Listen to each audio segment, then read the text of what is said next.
गजेंद्र मोक्ष की कथा। यह बहुत प्राचीन काल की बात है। द्रविड़ देश में इंद्रद्युम्न राजा राज्य करते थे।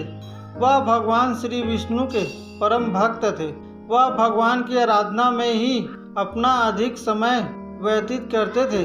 उनके राज्य में सर्वत्र सुख शांति थी, प्रजा संतुष्ट थी। इंद्रद्युम्न का ऐसा भाव था कि भगवान विष्णु ही उनके राज्य की व्यवस्था करते हैं। वह कृतज्ञता भाव से अपने प्रभु की उपासना में ही मग्न रहते थे। उन्हें राज्य, कोष, प्रजा तथा पत्नी आदि किसी का भी स्मरण नहीं रहता था। राजा इंद्रद्युम्न के मन में ईश्वर भक्ति की लालसा दिन प्रतिदिन और अधिक बढ़ती ही गई। इस कारण उन्होंने राज्य का त्याग कर दिया और वह मलय पर्वत पर रहने लगे। उनका वेश तपस्वियों जैसा था। सिर के बाल बढ़कर जटाएं बन गई थी। एक बार राजा इंद्रद्युम्न प्रतिदिन की भांति स्नान आदि कर प्रभु की उपासना में लीन थे। उन्हें बाह्य जगत का तनिक भी ध्यान नहीं था। उसी समय महर्षि अगस्त्य अपने समस्त शिष्यों के साथ वहां पहुंचे। राजा ध्यान अवस्था में बैठे हुए थे। उन्हें महर्षि के आने का पता ही नहीं लगा। महर्षि का यथोचित स्वागत न होने से वह क्रोधित हो गए। क्रोध में आकर महर्षि ने राजा इंद्रद्युम्न को श्राप दे दिया। इस राजा ने गुरुजनों से शिक्षा ग्रहण की है और अभिमानवश परोपकार से निवृत्त होकर मनमानी कर रहा है। ऋषियों का अपमान करने वाला यह राजा हाथी के समान जड़ बुद्धि है। इसलिए इसे घोर अज्ञानमय हाथी की योनि प्राप्त हो। महर्षि अगस्त्य भगवत भक्त इंद्रद्युम्न को यह श्राप देकर वहां से चले गए। राजा इंद्रद्युम्न ने इसे श्री भगवान का विधान समझकर प्रभु के चरणों में सिर रख दिया।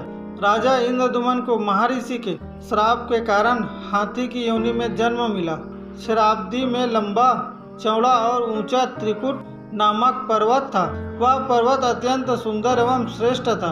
उस पर्वतराज त्रिकुट की तराई में भगवान वरुण का ऋतुमान नामक जल क्रीड़ा करने का सरोवर था।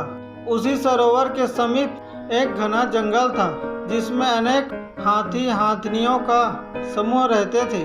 महर्षि के श्राप से इंद्रद्युम्न राजा को हाथी की योनि प्राप्त हुई थी। वह भी इसी जंगल में रहते थे। वह अत्यंत शक्तिशाली और पराक्रमी थे। उनका नाम गजेंद्र था। एक बार गजेंद्र प्यास से व्याकुल हो गया। वह प्यास बुझाने के लिए पानी ढूंढ रहा था। ऋतुमान सरोवर में अनेक कमल पुष्प खिले हुए थे। उन कमल पुष्पों की सुगंध चारों ओर फैल रही थी।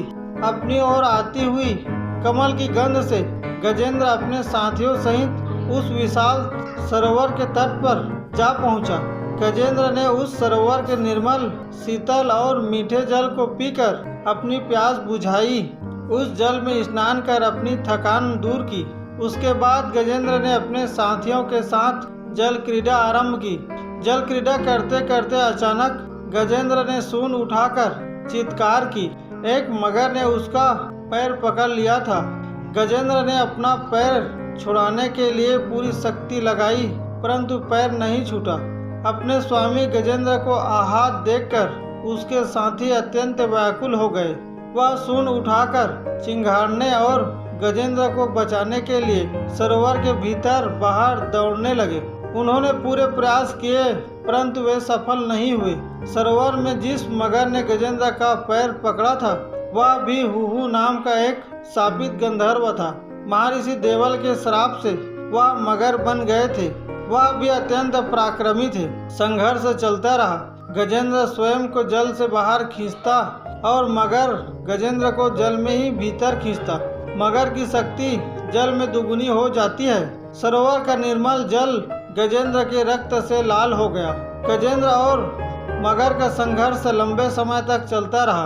अंत में गजेंद्र का शरीर शिथिल हो गया। उसके शरीर में शक्ति और मन में उत्साह नहीं रहा। असमर्थ गजेंद्र के प्राण संकट में पड़ गए।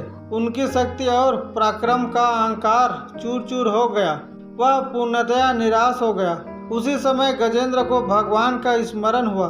पूर्व जन्म में गजेंद्र द्वारा की गई भगवान विष्णु की भक्ति का स्मरण हुआ और उन्होंने निश्चय किया कि अब वे काल के भय से चराचर प्राणियों की रक्षा करने वाले भगवान श्री विष्णु के शरण में जाता हूँ। इस निश्चय के साथ गजेंद्र ने अपने मन को एकाग्र कर पूर्व जन्म में सीखे श्रेष्ठ स्तोत्रों द्वारा परम प्रभु की स्तुति की।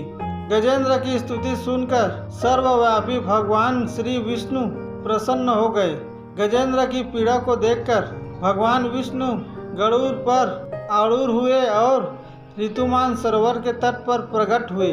जब जीवन से निराश तथा पीड़ा से छटपटाते गजेंद्र ने अपने समक्ष हाथ में चक्र लिए गरुड़ पर बैठे भगवान विष्णु को तीव्रता से अपनी ओर आते देखा तो उसने कमल का एक सुंदर पुष्प अपनी सूंड में ऊपर उठाया और बड़े कष्ट से कहा, हे नारायण, हे जगत गुरु भगवान, आपको मेरा नमस्कार है।